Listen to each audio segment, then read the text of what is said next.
물론 그 당시의 이 역사적 정황은 이 페르시아는 바벨론과 달리 그 피지배 백성들이 본국에서 살도록 허락했다는 거예요. 이 고레스 왕의 통치 스타일이 본국에서 살도록 허락했다는 거예요. 사실은 그 일환으로 유다도 가나안 고토로 본국으로 돌아갈 수 있도록 그렇게 지금 허락하는 거란 말입니다. 그 시대적 상황 속에서는. 그러나 우리는 성경 역사를 통해서 그 이면에서 하나님께서 그렇게 주관하셨다라는 사실을 우리는 지금 또 확인을 하게 되는 것이지만, 그러니까 유다인만 사실 포로로 귀환된 것이 아니라 바벨론에 의해서 멸망당해서 포로로 잡혀왔던, 바벨론으로 잡혀왔던 많은 나라의 백성들도 다 그렇게 제각기 본국으로 갔다는 거예요.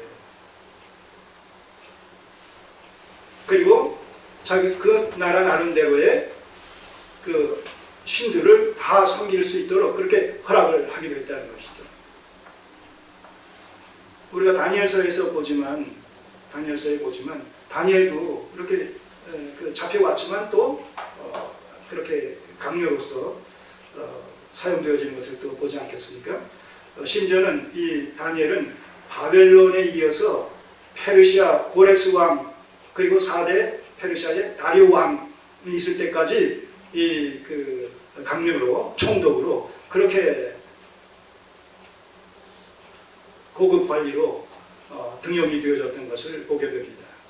자, 그럼에도 불구하고 그 모든 일의 배후에서 하나님께서 이 고레스를 주관하심으로 말미암아 유다 백성들이 포로로부터 귀환되어질 수 있는 그런 하나님의 은혜를 덧입게 되어졌다. 그리고 그 모든 것은 약속하시고 그 약속한 것이 때가 찰 때 성취되는 선약속, 선언약, 후성취라는 이런 맥락 속에서 이루어진 사건이다 라는 사실을 우리는 분명히 지금 말씀을 통해서 확인할 수가 있는 것이죠.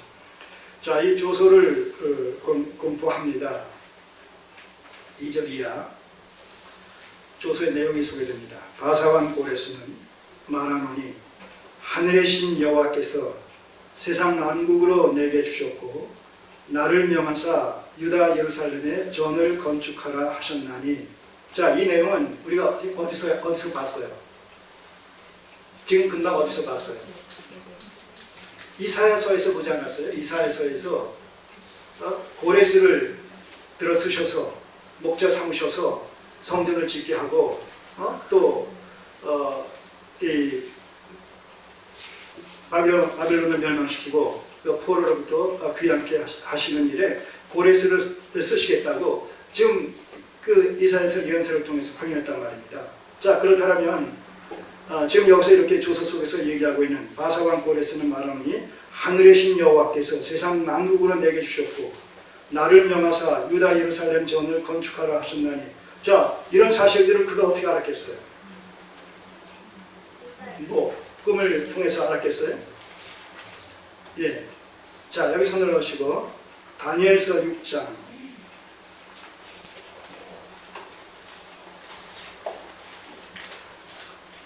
1244쪽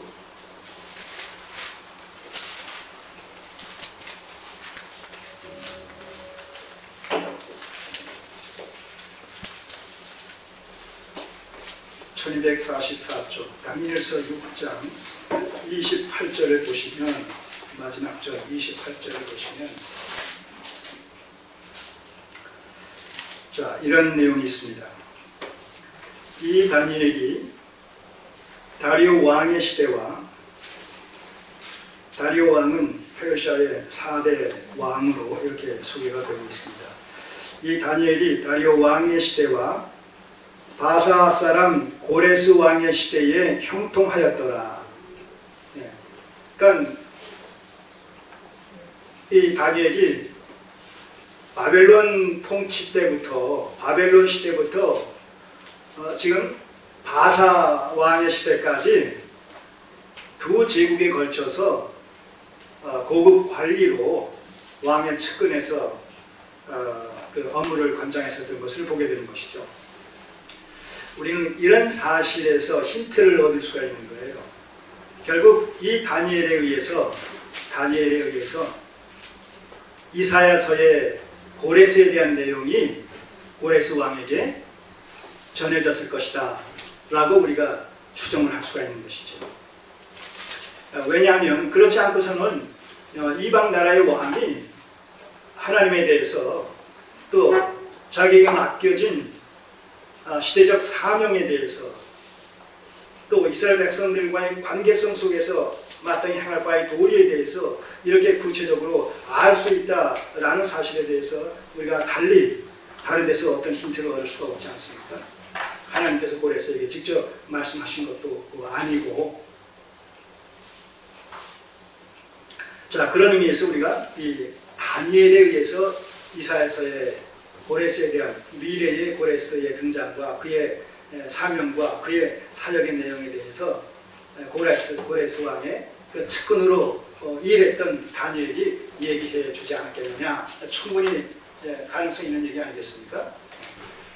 자, 그래서 이 고레스가 조소에 기록한 이 내용을 보게 되면 더욱 충분히 그럴 개연성에 대해서 우리가 그 확신을 할 수가 있는 것이죠. 하늘의 신 여호와께서 세상 만국으로 내게 주셨고 나를 명하사 유다 예루살렘 전을 건축하라 하셨나니, 그렇다고 해서 고레스가 하나님을 전심으로 믿었다, 그런 내용하고는 또 별개의 겁니다. 도구로 사용되어졌다는 것이지 그가 믿었다라는 의미하고는 또 다른 관점이라는 것이죠. 어쨌든 3절에 이스라엘의 하나님은 참 신이시라. 아까도 말씀드렸듯이 이 페르시아는 그 피지배국의 나라의 그런 그 종교를 다 그 자체로서 인정을 해줬다는 거예요. 인정을. 그런 맥락 속에서 바벨론이 이 예루살렘 성전에서 탈취해간 그런 그 기명들도 다 그 반환시켜 준 것도 그런 맥락이에요. 일반적인 관점에서 봤을 때는 그런 맥락이란 말입니다. 그런데 성경은 이미 예언을 해놨기 때문에 그 예언의 성취라는 관점에서 우리가 재해석을 하는 것이지만, 이 페르시아가 특별히 유대 민족에게만 그 관용을 베풀었다, 그런 것은 아니란 말입니다. 그런데 유다 민족과의 관계에 있어서는 하나님의 약속의 말씀에 성취라는 맥락 속에서 우리가 성경의 근거에서 해석을 하는 것이죠. 이스라엘의 하나님은 참 신이시라. 너희 중에 무릇 그 백성 된 자는 다 유다 예루살렘으로 올라가서 거기에 있는 여호와의 전을 건축하라. 너희 하나님이 함께 하시기를 원하노라.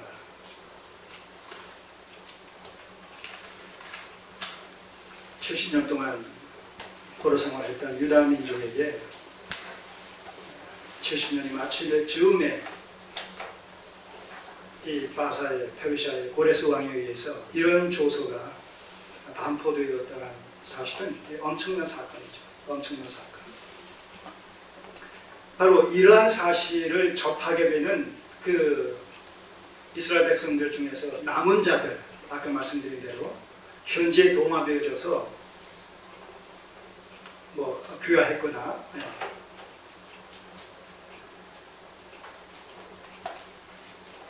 포로 귀환과는 무관한 그런 사람 말고 여기 동참했던 이 남은 자에 해당되는 사람들에게 있어서는 이 사건은 엄청난 사건이었죠. 하나님의 약속의 말씀이 이렇게 성취가 되어지는 겁니다. 우리가 섬기는 하나님이 정말 역사의 주관자가 되시는 하나님이시구나.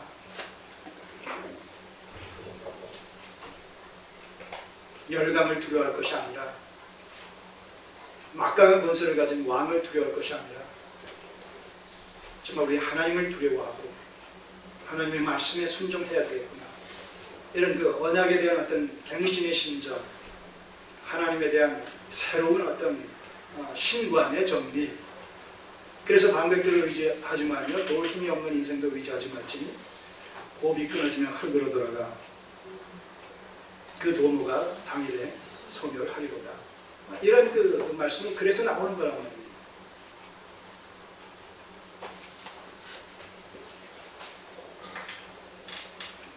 우리는 오늘 에스라서를 통해서 다시 한번 우리가 섬기는 하나님이 성경 속에서 어떤 하나님으로 지금 증명되고 있는지, 계시되고 있는지 다시 한번 분명하게 그 정체성을 인식하고 정립을 하고 확립하는 그런 계기가 되어졌으면 좋겠습니다.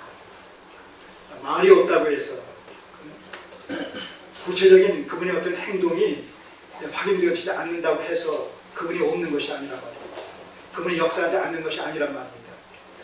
말라기 이후에 그리스도가 오실 때까지 400년 기간 하나님의 구속사는 표면적으로 봤으면 정체되어 있어요. 정지되어진 상태예요. 아무런 선지자도 나타나지 않았었어요.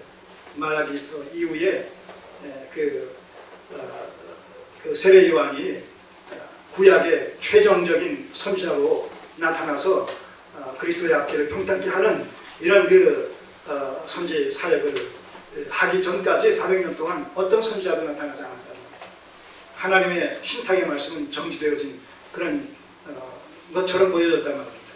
그러나 실은 구속사가 정지된 것이 아니라 하나님의 역사가 멈춘 것이 아니라 예수 그리스도의 출현을 위해서 그리고 예수 그리스도로 말미암는 복음이 세상 곳곳에 전파되어지기 위해서 이 세상 역사를 하나님께서 주관하셨다는 것이죠. 그 결과 어떻게 됐어요? 로마가 등장해서 모든 세상의 길이 다 로마로 통한다 라고 하듯이 복음이 이제 로마를 통해서 로마의 통치를 통해서 막힘없이 전 세계에 전파되어질 수 있는 그런 토양을 세상 역사를 주관하심으로 말미암아 준비시키시는 그런 과정이 바로 말하기 이후에 그리스도의 출현까지 출생까지 400년 동안 구속사의 침묵에 있더라는 것입니다.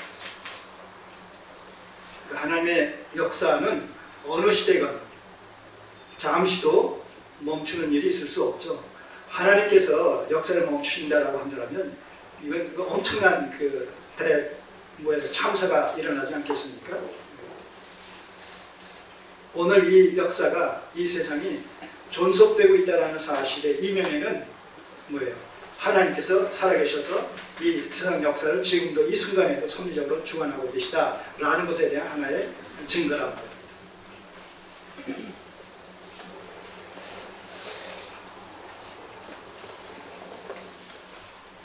자, 4절부터 그 6절까지는 이제 그 포로 귀환하게 될 유다 민족들을 도울 것에 대해서 본토인들에게 주는 이런 그 명령이 소개되고 있습니다. 자, 4절 무릇 그 남아있는 백성이 이건 유다 민족을 얘기하는 거예요. 이제 포로로 잡혀갔다가 돌아갈 그 남은 자들을 얘기하는 것입니다. 그 남아있는 백성이 어느 곳에 우고하였든지 그곳 사람들이 이 원주민을 얘기하는 거예요. 본토인들. 그곳 사람들이 마땅히 은과 금과 기타 물건과 짐승으로 도와주고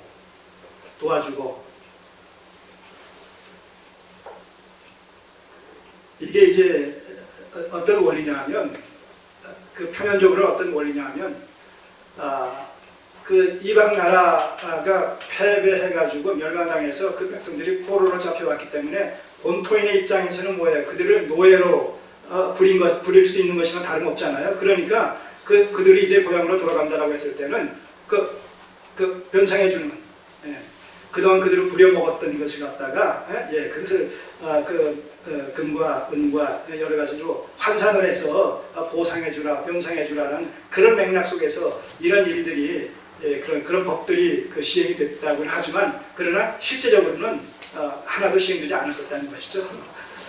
실제적으로는 왜냐하면 지배국의 입장에서는 피지배인들에게 그런 선처를 베풀어야 될 필요가 없지 않겠어요. 그런데 여기서 특별히